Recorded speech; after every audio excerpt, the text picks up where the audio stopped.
सामान्य अध्ययन MCQs हिंदी पाठ 137 पहला प्रश्न एक निम्नलिखित कथनों पर विचार कीजिए। 1. शहर का अधिकार एक सम्मत मानव अधिकार है तथा इस संबंध में संयुक्त राष्ट्र हैबिटेट UN हैबिटेट प्रत्येक देश द्वारा की गई प्रतिबद्धताओं को मॉनिटर करता है। 2. शहर का अधिकार शहर के प्रत्येक निवासी को शहर में सार्वजनिक स्थानों को वापस लेने रिक्लेम एवं सार्वजनिक सहभागिता का अधिकार देता है। 3. शहर का अधिकार का आशय यह है कि राज्य शहर की अनधिकृत बस्तियों को किसी भी लोक सेवा अथवा सुविधा से वंचित नहीं कर सकता। उपर्युक्त कथनों में से कौन सा से सही है? ए. केवल 1, बी.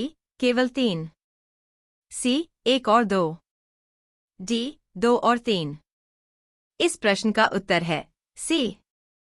कथन 1 सही है क्योंकि शहर का अधिकार एक सम्मत मानव अधिकार है और संयुक्त राष्ट्र हैबिटेट UN हैबिटेट इस संबंध में देशों द्वारा की गई प्रतिबद्धताओं की निगरानी करता है।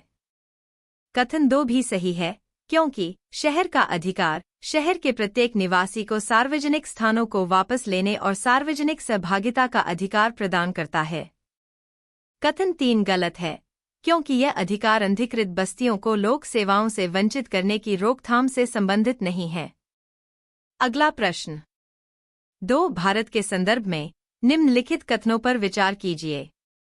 1. न्यायिक हिरासत का अर्थ है कि अभियुक्त संबंधित मजिस्ट्रेट की हिरासत में है और ऐसे अभियुक्त को पुलिस स्टेशन के हवालात में रखा जाता है न कि जेल में।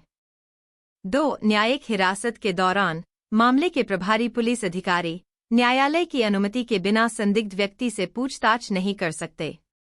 उपर्युक्त कथनों में से कौन सा से सही है? ए. केवल 1, बी. केवल 2, सी. 1 और 2 दोनों, डी. न तो 1 और नहीं 2। इस प्रश्न का उत्तर है बी। कथन 1 गलत है क्योंकि न्यायिक हिरासत का अर्थ है कि अभियुक्त जेल में रखा जाता है न कि पुलिस स्टेशन के हवालात में। यह हिरासत न्यायालय के आदेश पर होती है और आरोपी को न्यायालय के आदेश के तहत जेल में भेजा जाता है। कथन 2 सही है क्योंकि न्यायिक हिरासत में पुलिस अधिकारी अभियुक्त से न्यायालय की अनुमति के बिना पूछताछ नहीं कर सकते। अगला प्रश्न 3. भारत के संदर्भ में निम्नलिखित कथनों पर विचार कीजिए। 1. जब एक कैदी पर्याप्त आधार प्रस्तुत करता है तो ऐसे कैदी को पैरोल मना नहीं किया जा सकता क्योंकि वह उसके अधिकार का मामला बन जाता है। 2. कैदी को पैरोल पर छोड़ने के लिए राज्य सरकारों के अपने नियम हैं। उपर्युक्त कथनों में से कौन सा से सही है? ए. केवल 1, बी. केवल 2, सी. 1 और 2 दोनों, डी. न तो 1 और नहीं 2। इस प्रश्न का उत्तर है बी। कथन 1 गलत है क्योंकि पैरोल एक अधिकार नहीं बल्कि सुविधा है और इसे केवल संबंधित अधिकारियों के विवेक पर दिया जाता है। यदि कोई कैदी पर्याप्त आधार प्रस्तुत करता है तो उसे पैरोल मिल सकती है लेकिन इसे मना किया भी जा सकता है।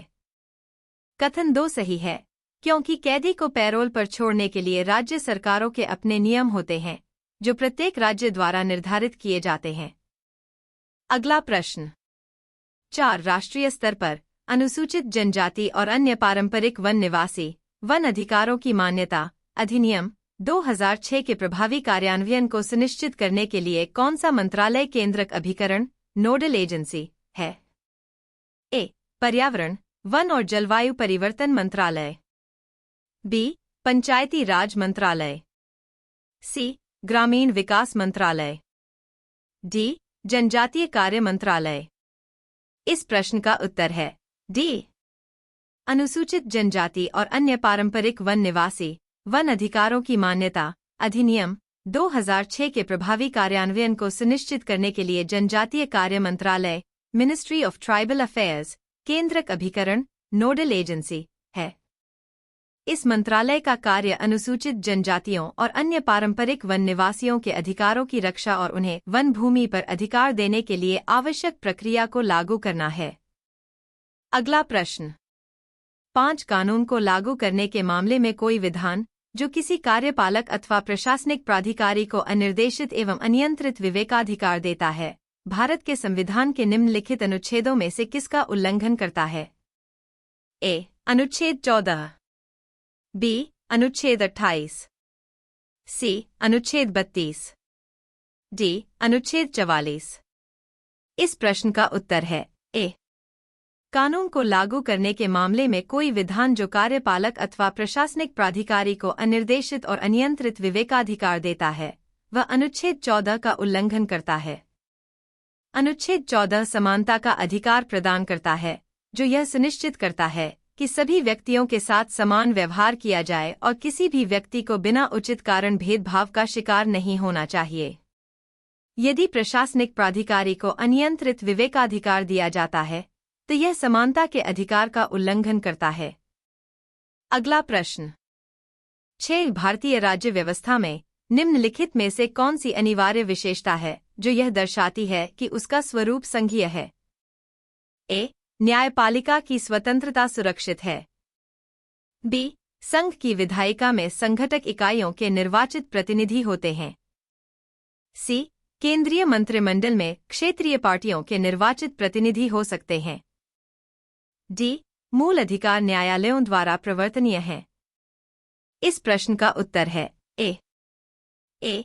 न्यायपालिका की स्वतंत्रता सुरक्षित है। यह भारतीय राज्य व्यवस्था के संघीय स्वरूप को दर्शाने वाली अनिवार्य विशेषता नहीं है। हालांकि न्यायपालिका की स्वतंत्रता महत्वपूर्ण है, यह संघीयता से सीधे संबंधित नहीं है। बी. संघ की विधायिका में संघटक इकाइयों के निर्वाचित प्रतिनिधि होते हैं। यह विशेषता संघीय प्रणाली का स्पष्ट संकेत है, क्योंकि इसमें राज्यों और संघ के प्रतिनिधि एक साथ मिलकर विधायिका का निर्माण करते हैं। अगला प्रश्न 7. निम्नलिखित में से कौन सा राज्य शब्द को सर्वोत्तम रूप से परिभाषित करता है? ए. व्यक्तियों का एक समुदाय जो बिना किसी बाह्य नियंत्रण के एक निश्चित भूभाग में स्थायी रूप से निवास करता है और जिसकी एक संगठित सरकार है। बी. एक निश्चित भूभाग के राजनीतिक रूप से संगठित लोग जो स्वयं पर शासन करने, कानून एवं व्यवस्था को बनाए रखने, अपने नैसर्गिक अधिकारों की रक्षा करने तथा अपनी जीविका के साधनों को सुरक्षित रखने का अधिकार रखते हैं। सी. बहुत से व्यक्ति जो एक निश्चित भूभाग में बहुत लंबे समय से अपनी संस्कृति, परंपरा और शासन व्यवस्था के साथ रहते आए हैं। डी. एक निश्चित भूभाग में स्थायी रूप से रह रहा समाज जिसकी एक केंद्रीय प्राधिकारी तथा केंद्रीय प्राधिकारी के प्रति उत्तरदायी कार्यपालिका और एक स्वतंत्र न्यायपालिका है। इस प्रश्न का उत्तर है ए. व्यक्तियों का एक समुदाय जो बिना किसी बाह्य नियंत्रण के एक निश्चित भूभाग में स्थायी रूप से निवास करता है और जिसकी एक संगठित सरकार है। यह परिभाषा राज्य के सभी बुनियादी तत्वों को शामिल करती है: स्थायी आबादी, निश्चित भूभाग, बाहरी नियंत्रण से स्वतंत्रता और एक संगठित सरकार। यह सिद्धांत राज्य की स्वायत्तता और उसके नियंत्रण को स्पष्ट रूप से व्यक्त करता है, जो अन्य विकल्पों की तुलना में सबसे उपयुक्त है। अगला प्रश्न 8. भारतीय न्यायपालिका के संदर्भ में निम्नलिखित कथनों पर विचार कीजिए। 1. भारत के राष्ट्रपति की पूर्वानुमति से भारत के मुख्य न्यायमूर्ति द्वारा उच्चतम न्यायालय से सेवानिवृत्त किसी न्यायाधीश को उच्चतम न्यायालय के न्यायाधीश के पद पर बैठने और कार्य करने हेतु बुलाया जा सकता है। 2. भारत में किसी भी उच्च न्यायालय को अपने निर्णय के पुनर्विलोकन की शक्ति प्राप्त है, जैसा कि उच्चतम न्यायालय के पास है। उपर्युक्त कथनों में से कौन सा से सही है? ए. केवल एक। बी. केवल दो। सी. एक और दो दोनों। डी. न तो एक और नहीं दो। इस प्रश्न का उत्तर है सी. पहला कथन सही है, क्योंकि भारतीय संविधान के अनुच्छेद 124(2) के अनुसार भारत के मुख्य न्यायमूर्ति सेवानिवृत्त न्यायाधीश को राष्ट्रपति की पूर्वानुमति से उच्चतम न्यायालय का न्यायाधीश नियुक्त कर सकते हैं।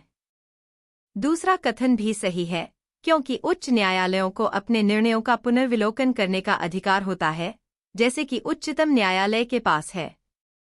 उच्च न्यायालय भी समीक्षा याचिका के माध्यम से अपने फैसलों का पुनरावलोकन कर सकता है। अगला प्रश्न 9. भारत के संदर्भ में निम्नलिखित कथनों पर विचार कीजिए। 1. भारत में केवल एक नागरिक और एक ही अधिवास है। 2. जो व्यक्ति जन्म से नागरिक हो, केवल वही राष्ट्राध्यक्ष बन सकता है। 3. जिस विदेशी को एक बार नागरिकता दे दी गई है, किसी भी परिस्थिति में उसे इससे वंचित नहीं किया जा सकता। उपर्युक्त कथनों में से कौन सा से सही है? ए. केवल एक। बी. केवल 2। सी. 1 और 3। डी. 2 और 3। इस प्रश्न का उत्तर है ए। पहला कथन सही है, क्योंकि भारत में नागरिकता एकल है और भारतीय नागरिकता के तहत एक ही नागरिकता होती है। दूसरा कथन गलत है। भारतीय संविधान के अनुच्छेद 58 के अनुसार भारतीय राष्ट्रपति बनने के लिए व्यक्ति को भारतीय नागरिक होना चाहिए, लेकिन यह नागरिकता जन्म से नहीं, बल्कि अन्य तरीकों से भी प्राप्त की जा सकती है। तीसरा कथन भी गलत है, क्योंकि भारतीय नागरिकता को संविधान के अनुच्छेद 9 के तहत स्वेच्छा से या अन्य कारणों से समाप्त किया जा सकता है। अगला प्रश्न। 10 निम्नलिखित में से कौन सा कारक किसी उदार लोकतंत्र में स्वतंत्रता की सर्वोत्तम सुरक्षा को नियत करता है? ए. एक प्रतिबद्ध न्यायपालिका। बी. शक्तियों का केंद्रीकरण। सी. निर्वाचित सरकार। डी. शक्तियों का पृथक्करण।